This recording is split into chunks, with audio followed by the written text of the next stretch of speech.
With both Disney and Marvel already panicking over Ironheart episodes 1 through 3 and the ongoing ratings disaster that it is, there is also way too much focus on the LGBTQ community by the fandom in a negative manner. And it just needs to go away, I think, for a healthy story to grow, and for Riri to really share her limelight with... Natalie AI thing seems utterly preposterous and ridiculous, and even for an MCU show, I'm finding it to be a little bit of a bridge too far to go. The Heist Crew, all lame. Every single one of them, all lame. And so in this, I'm not sure what they're meant to be, because this character isn't to be confused with Slog. Slug, our hacker extraordinaire. Who is also the exact opposite in the same show. I'm really confused. See, it deserves your attention.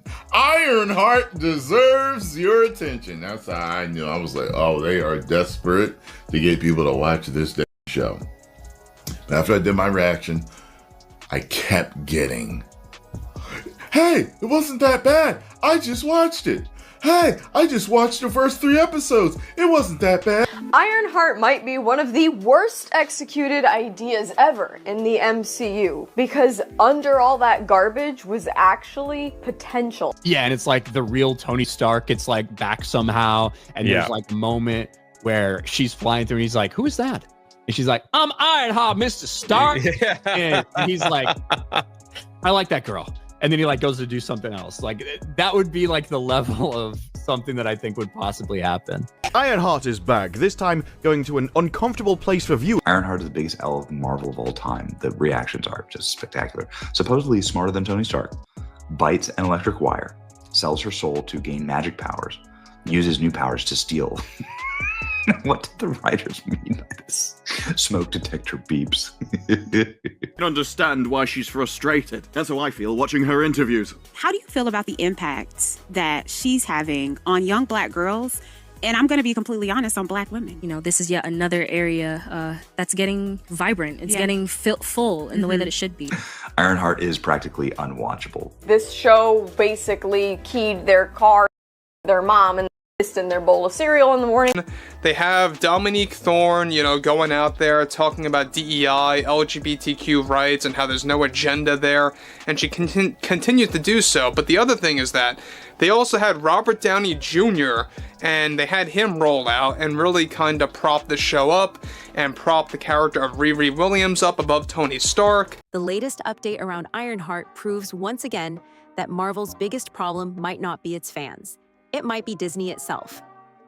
If you've been following this story, you know Dominique Thorne's Ironheart arrived with massive expectations after her standout role in Black Panther, Wakanda Forever. But what happened next is what nobody saw coming. Disney dropped the show in just 2 weeks, as if they wanted it out of the way. Rotten Tomatoes critics gave it a respectable 77%, but audiences bombed it into the low 30s before fans scrambled to repair the score. Metacritic delivered a flat 57, putting it in the forgettable zone. Compare that to what's happening with Fantastic Four reshoots, the Snow White production chaos, and the way the Acolyte burned through hype. It's the same playbook of damage control and quick exits. And here's where it gets even more fascinating. Ryan Coogler, one of the producers, admitted the backlash had racist undertones, saying the series was meant to speak directly to Black audiences.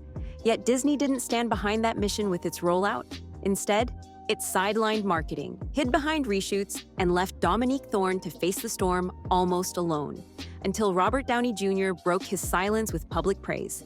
So today's update isn't just about whether Ironheart failed, it's about whether Disney deliberately sabotaged its own star. What made Ironheart different from other Marvel projects wasn't just the critical reception. We already know that those out there like Dominique Thorne, the main actress of the show who plays Riri Williams, after really going after fans and really going after the critics, it's only making matters worse for both Disney and Marvel. It was the fan reaction that exploded even before the show had fully launched. Within hours of the first episodes hitting Disney+, Rotten Tomatoes audience scores plummeted into the 30s.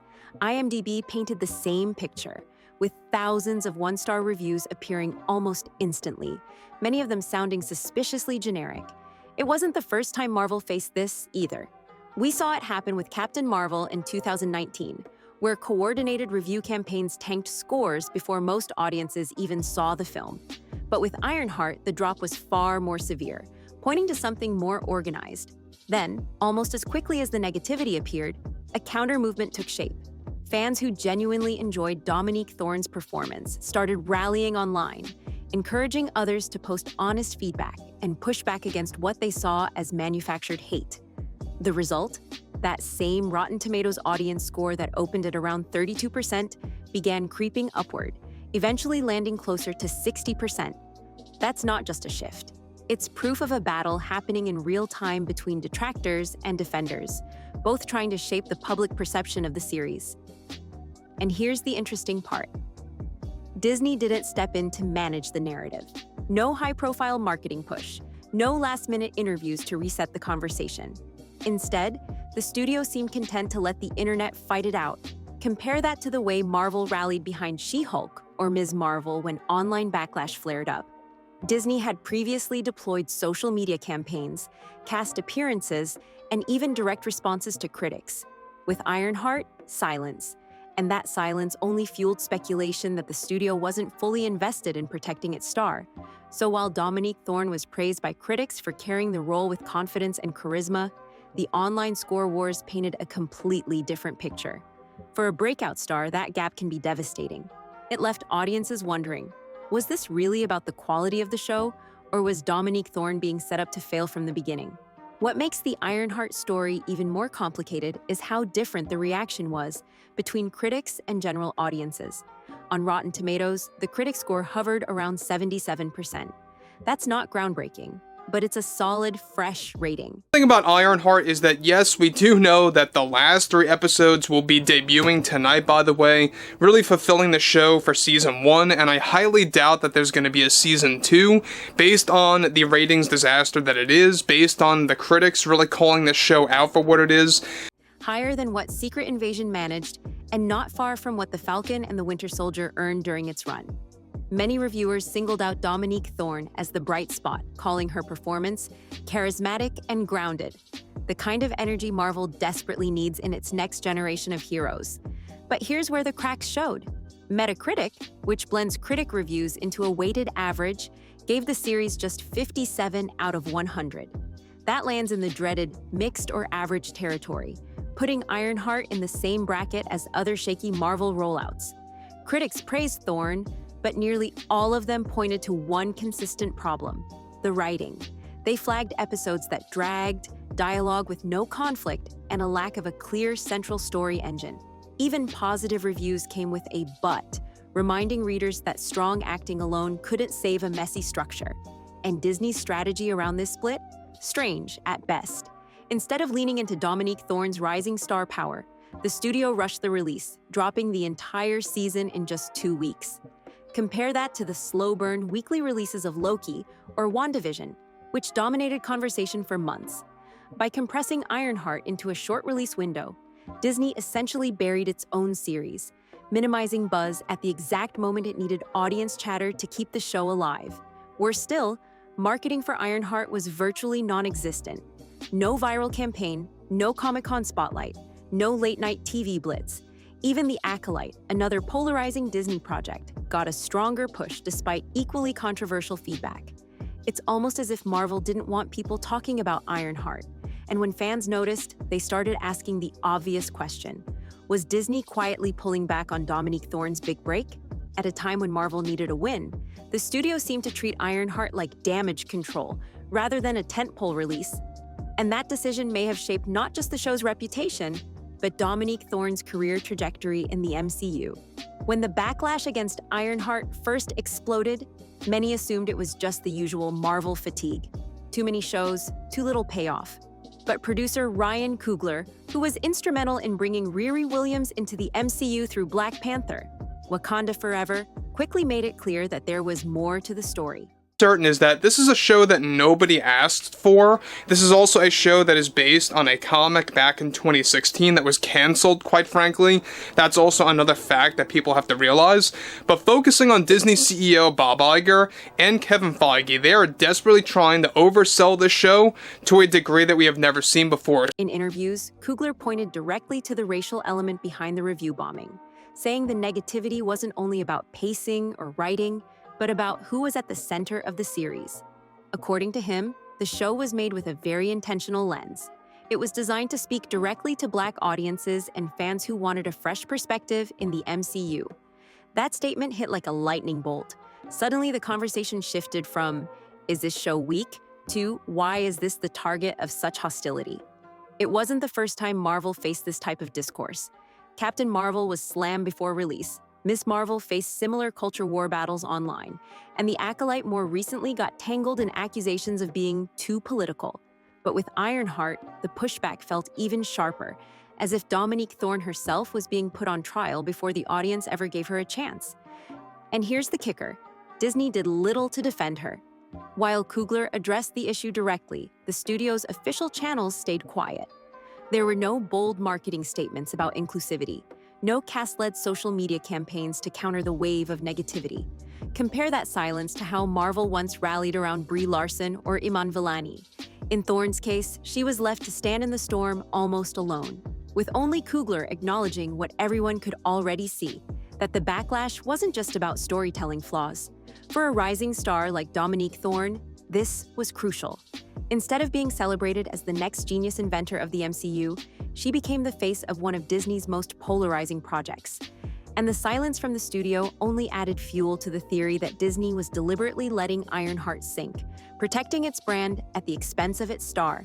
Amid all the noise, Dominique Thorne herself finally spoke, and what she revealed about Riri Williams stunned even her critics. Instead of brushing off complaints, she leaned into the controversy, explaining that Riri was never meant to be a polished Tony Stark copy.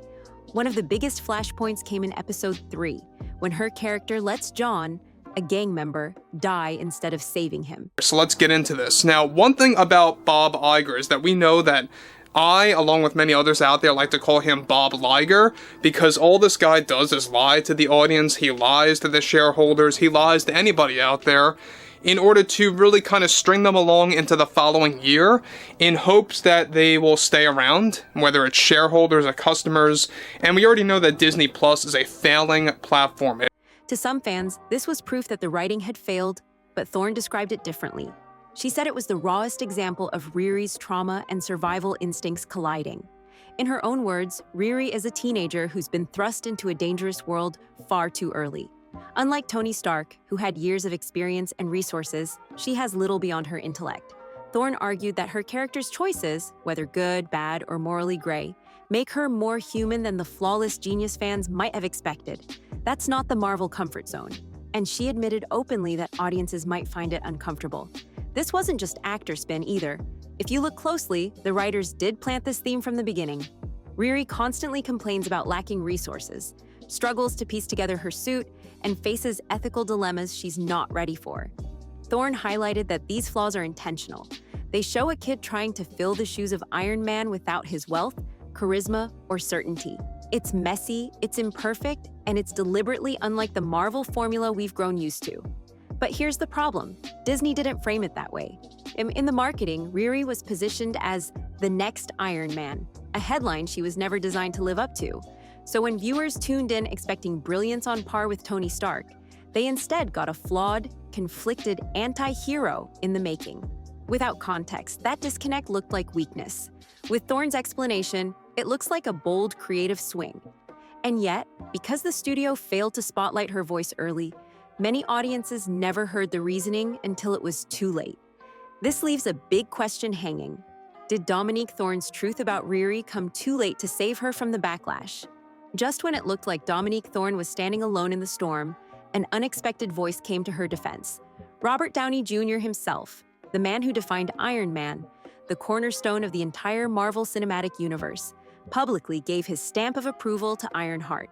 After watching the first few episodes and meeting with Thorne, Downey took to social media and said just 3 words that carried enormous weight. "I love it." He added a simple but powerful message. Iron Man loves Ironheart. For longtime Marvel fans, this was more than a nice gesture. It was symbolic. Tony Stark's legacy has always loomed large over Riri Williams, both in the comics and on screen. From the beginning, audiences compared every aspect of her character to Downey's Tony. Was she as charismatic? Was she as inventive? Did she deserve to inherit the Iron Mantle?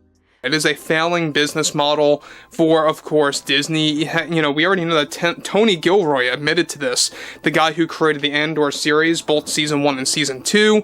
Disney just doesn't have the amount of money that they have anymore to create all of these shows. However, interestingly enough, with the Ironheart ratings disaster only getting worse for those at Disney and Marvel. By showing public support, Downey essentially answered those questions himself. He validated Thorne as worthy of carrying on Iron Man's legacy, even if her journey looks very different from his.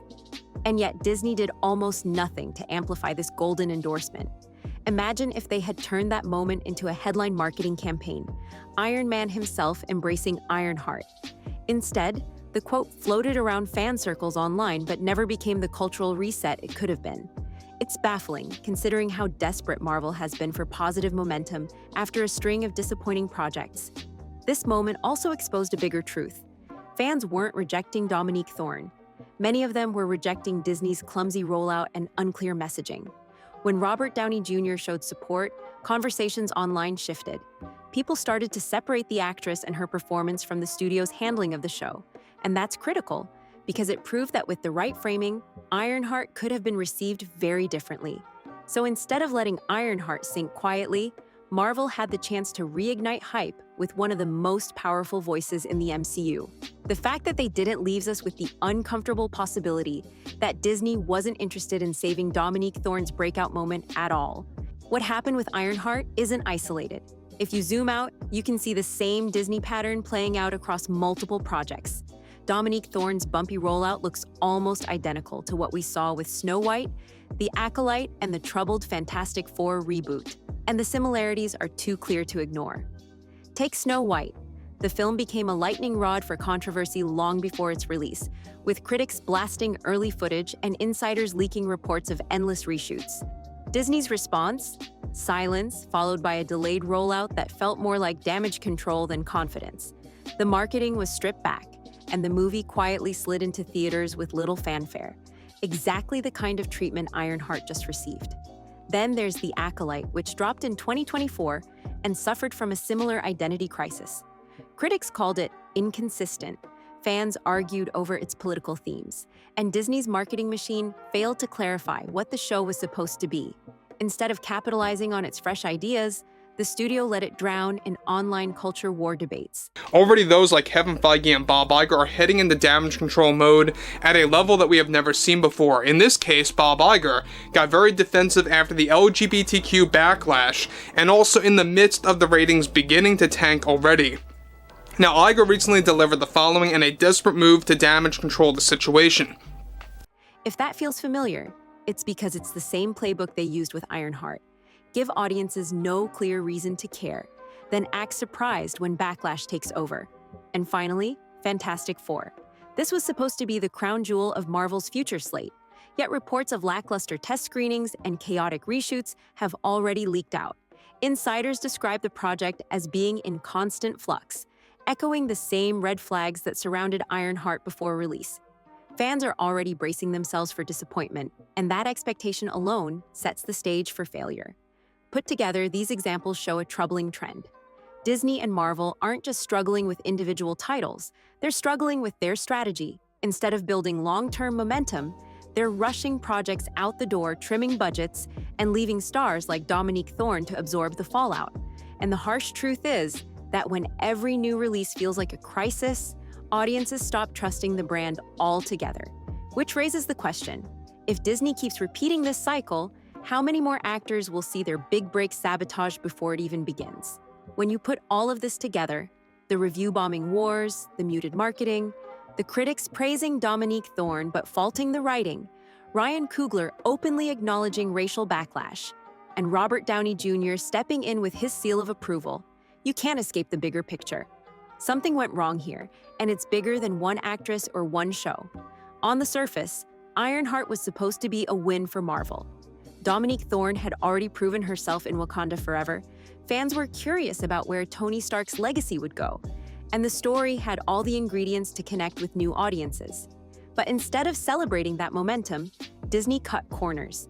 They rushed the release, starved the series of marketing, and then stayed silent when the backlash hit hardest. For a studio that has previously gone all in to protect its stars, this time they stepped back. So was Dominique Thorne sabotaged? That depends on how you define it. If you believe Disney intentionally buried the project, the signs are there: short release schedule, low promotion, and no clear direction. If you believe it was just bad strategy, that's also believable. Marvel has been stumbling with almost every release post-Endgame. Either way, the result is the same. A rising star thrown into the spotlight, only to be left standing on shaky ground. And yet, even in the middle of that storm, Dominique Thorne managed to shine. Her interviews revealed a deep understanding of her character, her performance earned respect from critics, and she now has Robert Downey Jr. himself backing her publicly. That's no small thing. If anything, it proves she's not the problem. Disney's mismanagement is. The question now isn't whether Ironheart can be saved. The real question is whether Marvel and Disney can learn from this before more projects fall victim to the same cycle. Because if Dominique Thorne's big break can be undermined this easily, what does that say about the future of the MCU itself? So what do you think? Was Dominique Thorne sabotaged or just caught in Marvel's bigger mess? Drop your thoughts in the comments. Hit like if you found this breakdown helpful, and don't forget to subscribe so you never miss the next update.